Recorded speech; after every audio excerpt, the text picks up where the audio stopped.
Good morning. It's a privilege to be standing here this morning to lead this short ceremony to mark the centenary of the unveiling of the Pullars War Memorial. Originally unveiled on Saturday the 6th of March 1920 by Pullars & Sons Managing Director's wife, Mrs. Eastman.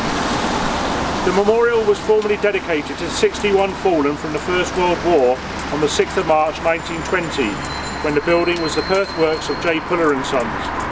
A total of 478 men from the company had gone to serve in the First World War, and those 61 never returned. A further 5 names were added to the memorial after the Second World War.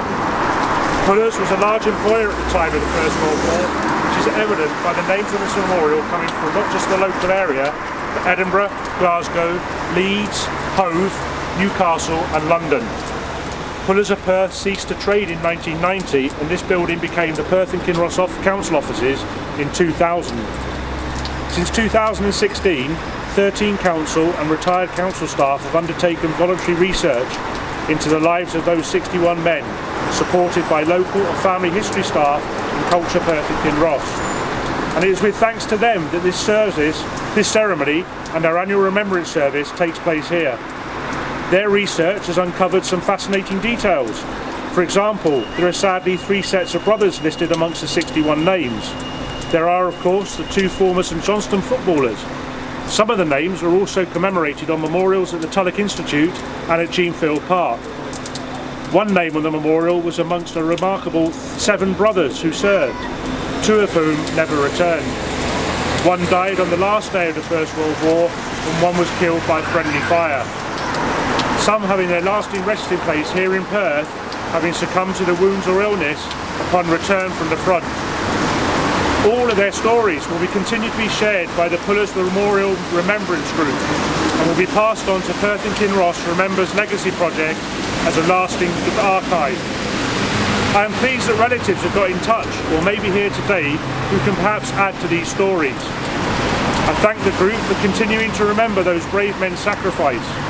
There's been a display in the foyer of Puller House throughout the week containing images of the fallen soldiers and other information gathered during the research.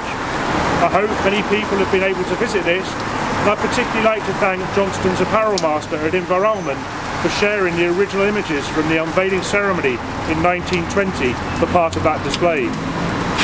If you're here as a family member of someone listed on the memorial, I'd like to pay particular welcome to you, and I'd also like to thank St Johnstone Football Club once again for sending a representative to pay the respects to the 2 former players, John Cameron and Bert Sampson, who were listed on the memorial. The wreaths will be laid just before a 2-minute silence at 11 AM, which will be ended by our Piper's Lament. The dedication at the top of the memorial is to the memory of our comrades. Pullars may not exist anymore, but those men remain our comrades now, and their stories are told to ensure that their sacrifice and this beautiful war memorial are never forgotten, regardless of whose building it is. I'd like to repeat the words of Mr. Frank Eastman, Managing Director of Pullars of Perth, at that dedication service 100 years ago, who said, "The names of such men should never die.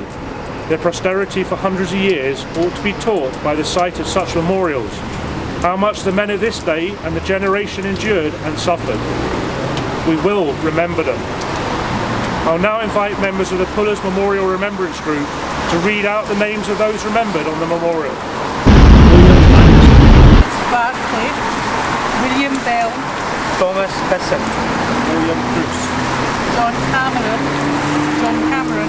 James Campbell, Peter Campbell, David Carr, William Clark, Alexander Donaldson, Patrick Donnelly, William Duff, Louis Glow, William Harris, Thomas Hay, James Henderson, John Hutton, Andrew Emery, Duncan Johnston, John Kay, Herbert King, James Kinnanmont, George Allen, William March, Charles Martin, Alec Mingus, David Miller, Robert Mitchell, Thomas Moncrief, John Mackay, William McGee, Alexander McLaren, Murdoch McLean, Thomas McLean, William McLeod, Peter McNeil, William McPherson, James Oliver, Edwin Patrick, William Rennie, John Richardson, John Robertson, Alex Roger, Bert Sampson, Frank Sampson, Joseph Scrimgeour, Thomas Belton,